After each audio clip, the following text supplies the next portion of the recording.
Tried something different last night. Listen, mate, what you do in your bedroom at night is your own business. What? No, I mean a different movie. Oh, right. Which one? It was called Sonic the Hedgehog.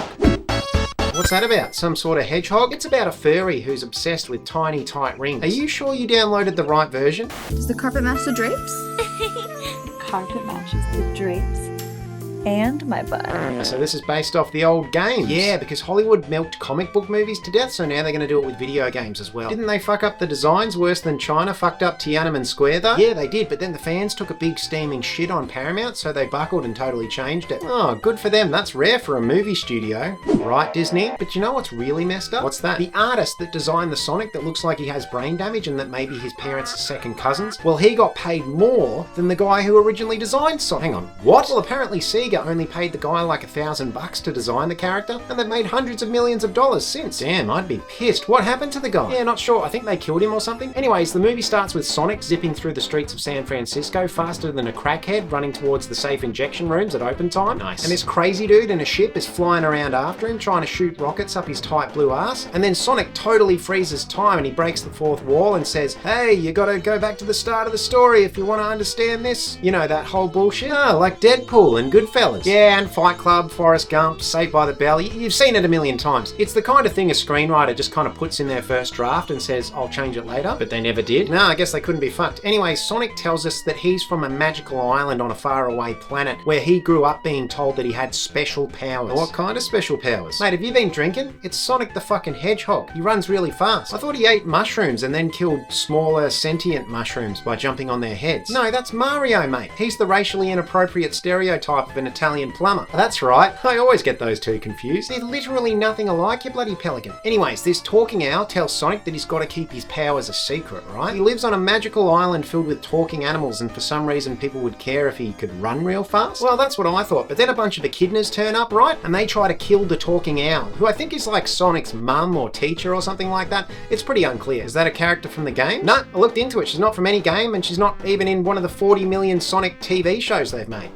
Kids, there's nothing more cool than being hugged by someone you like. But if someone tries to touch you in a place or in a way that makes you feel uncomfortable, that's no good. So are the echidnas going to be the main villains? No, you see, they're only there to tease that Knuckles is probably going to be in the sequel. Straight from Marvel's increasingly ineffective playbook. I like it. Anyway, she sends Sonic to another planet using the magical rings to hide him from the crazy echidnas, who kind of look like African tribes people, even though they're indigenous to Australia, so I'm not really sure what's going on there. Okay, is that racist? I don't know, maybe. Anyway, she gives Sonic a massive bag of rings and she says, don't use them unless you're really in danger, you stupid. Why only when he's in danger? No idea. Anyways, we cut to Tom, who's a local sheriff played by James Marsden, who I'm pretty sure is a vampire because he doesn't seem to age.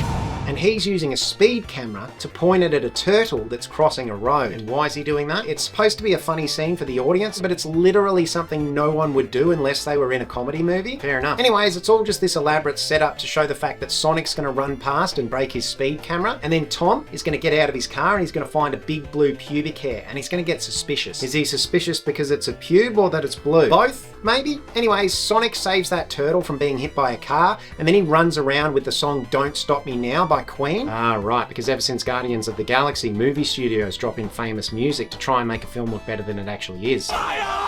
Yeah, exactly. Even though just by having that one song, it probably bumped the film's budget up by another $5 or $10 million. So anyways, Sonic goes to this secret cave hideout thingy where he's got beanbags and he plays table tennis with himself, and it's a pretty fun 3-minute scene, but I call bullshit on it because apparently he's been doing this for over 10 years now, and I reckon he probably would have got totally bored of this. Yeah, true. I guess they don't want us to think about that too much. Exactly. Anyways, he lives in Green Hills, right? Because that's a level from the early games, and they really want to hit you with that nostalgia bait early. And because that old owl thing from the start of the movie that was totally made up just for this movie, she told him that he can't expose his secret powers. He just sort of watches everyone in secret like they're pets or something. What? Yeah, look, if you change this cute Sonic character into a fat guy in a trench coat, this whole movie would take on a much darker meaning. Dear God. Anyways, Sonic is super obsessed with the Sheriff Tom we met earlier on, so he just kind of watches him and his girlfriend from outside their window at night like he's a serial killer or something. Jesus Christ. But there is this crazy old dude in town who actually thinks that Sonic is real. And rather than Sonic kind of easing his mind and helping a pensioner kind of come to grips with his sanity, he just plays tricks on him and gaslights him for about 10 years. That is dark. And then he hangs out under the bleachers and watches 7-year-old kids play baseball, which is super sus because Sonic's age is really ambiguous in this film. Like if he's 13, it's kind of a bit weird, but okay.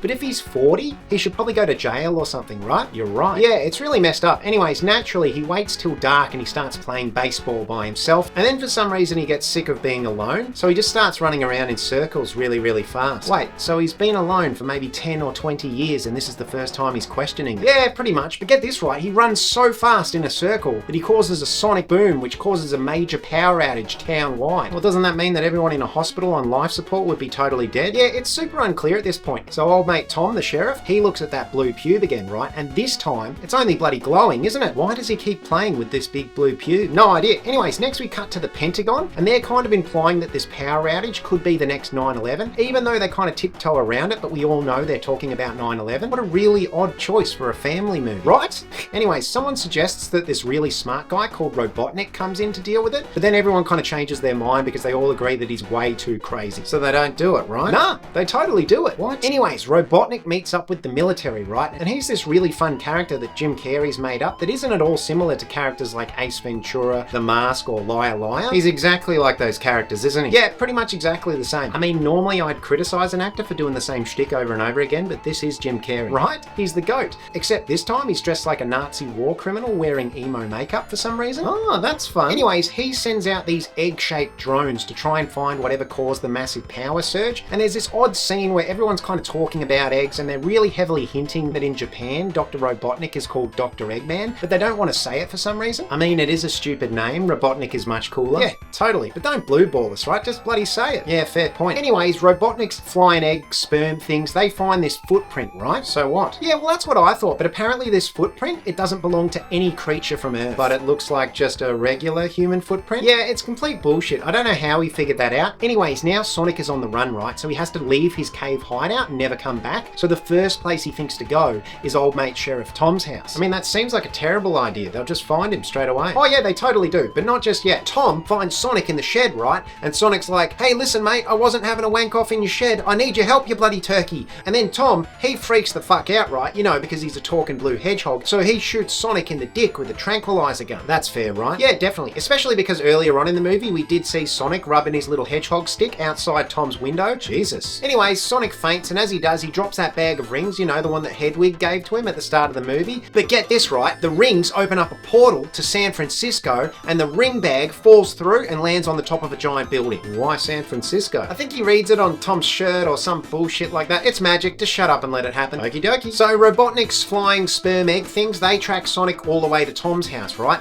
And Robotnik, he bails up Tom and he's like, if you're harboring a bloody criminal, mate, you're gonna be an enemy of the state. Shit. So does he give up Sonic? Nah, mate, he totally bullshits Robotnik by telling him that his cock is hanging out of his zipper, and then Robotnik just looks like an absolute pelican. So he's willing to become an enemy of the state for some random talking hedgehog he just met. Yeah, apparently. Anyways, Robotnik finds that little blue pube thing that Tom's been obsessed with, and then he accuses Tom of bumming the blue hedgehog from outer space, and then he totally flips out and threatens to kill him. That seems a little excessive. Oh, it's way over the line. But then Tom, he manages to punch Robotnik in the left testicle, and then him and Sonic, they leg it. What, super speed? Nah, mate, just at regular speed. Seems like a waste of Sonic's powers, but whatever. Then they get in Tom's car, don't they? Which, to be honest, is still way slower than Sonic can run. Not a great plan. Oh, it's terrible. But it only bloody works, doesn't it? What? So Sonic starts having a chinwag to Tom in the car, and he tells him that those rings that dropped into the portal, well, he actually needs them to get back home. So he asks Tom for his help to get to San Francisco. And that's where the movie starts, so he does give him a ride then. Nah, he tells him to fuck off and go sit on a greasy fat one. Oh. Yeah, but then Sonic gives him like these cute puppy dog eyes, and he just totally caves. So then he takes him to a bikie bar, doesn't he? Why? I'm not really sure. I think it's because the director said, hey, I want a scene in a bikie bar. So they did that. Oh, that makes sense. So anyways, now both Tom and Sonic are on the run. And Tom puts on a disguise using a baseball cap, and he tells Sonic to stay in the car. But you can still see his entire face. Yeah, it's just a standard baseball cap. Is Tom mentally handicapped or? Yeah, I think so. Anyways, he uses a payphone at the bar to call the old sheriff's department. And get this, Robotnik is there and he's listening in on the call, isn't he? And he's only bloody pissed because Tom punched him in the left testicle, and apparently his testicles got tangled, so then he had to get one of them chopped off. off. Really? Yeah, it's super common apparently. Balls can get tangled and there's nothing really they can do to untangle them, so they have to cut one off. That's horrible. Yeah, mate, so watch how you sit down or you could be next. Anyways, Tom goes back to the car and Sonic's only bloody gone, isn't he? So he goes into the bar looking for him and Sonic's in there in a disguise. How has he disguised himself? He's just wearing a hat as well, isn't he? So you can still tell that he's a talking hedgehog, except now he's just wearing a hat. Yeah, it's super obvious, but I think all the people in the bar have been inbred for so many generations that no one fucking notices because they're all stupid. That's fair then. Anyways, Sonic gets sad that now he's gonna have to leave Earth, so Tom, he helps Sonic write a bucket list of things that he's gonna do before he leaves Earth. Wait, he's leaving Earth now? What? Yeah, apparently when he gets his rings back, he's gonna use one of them to leave Earth. You know, the rings that the owl specifically told him not to use. It's pretty unclear. Anyways, some bikers come up to Tom and Sonic and they want to fight them because they're racists or something. Yeah, but Sonic has superpowers, right? It'll be a piece of piss. Yeah, exactly, but I think the writer was kind of hoping that we forgot Sonic had powers, so they kind of weirdly expect us to feel like they're in danger for a moment there. That feels a little bit lazy. Yeah, and then Sonic does this slow motion time thing, which was really cool when we saw it in Days of Future Past, and then slightly less cool when we saw it in The Flash, and now he's doing it, so it feels a little bit derivative. Anyways, Tom and Sonic, they get to a hotel now, and they're laughing because apparently they're best friends now, even though Sonic has actually caused Tom to be an enemy of the state and got his whole house shot up and ruined everything in his life. But I think it's fine because Sonic's name's on the poster and we're supposed to care about him. And where is Tom's girlfriend during all this time? Well, apparently they don't talk that much because Tom hasn't once thought about calling her or warning her about the crazy Robotnik guy that's after him. Anyways, while Sonic is sleeping, Tom finds his bucket list, and the last thing to cross out is that Sonic actually wants a friend. Aww.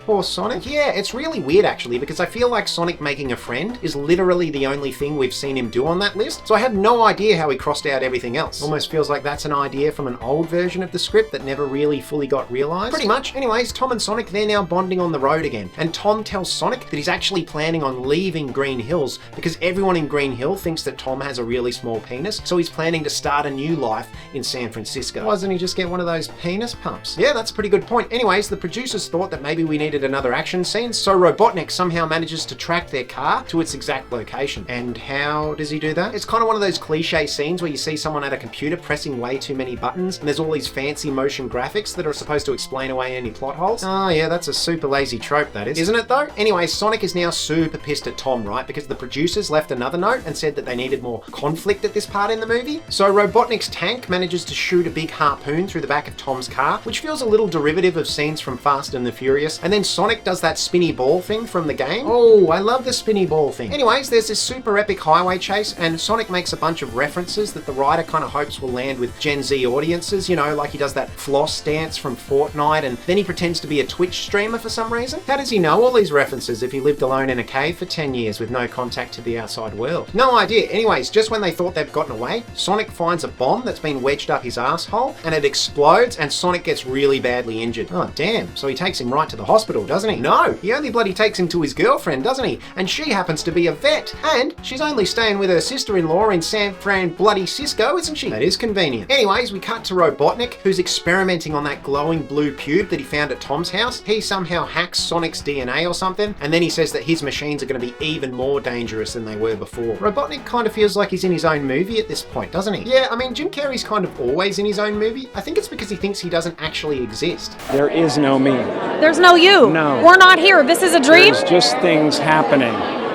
And there are clusters of tetrahedrons moving around together. Okay. Anyways, Tom's girlfriend's apparently a really good vet, and it doesn't seem to bother her that he's a super advanced creature from another world that probably has advanced physiology that she wouldn't be able to understand, so she just totally fixes him. How is she just a local town vet still and not working for NASA or something? Who knows? Anyways, the film's budget must have been getting out of control because old mate Tom's niece, she brings down a pair of Pumas that look exactly like the shoes that Sonic wears from the old games, but she makes sure to put them really close to the camera so that you can see the logo, which probably boosted the film's budget by about $5 to $10 million. And then that way they could pay off the unnecessary needle drop that they played earlier in the film. Those shoes do look pretty cool though. Yeah, I kind of want a pair now actually. Anyways, Tom and his girlfriend managed to sneak into that building that Sonic dropped the rings on, and you'll never guess how he does it. He uses this really light-hearted joke by pretending that there's someone on the roof who's going to jump to their death.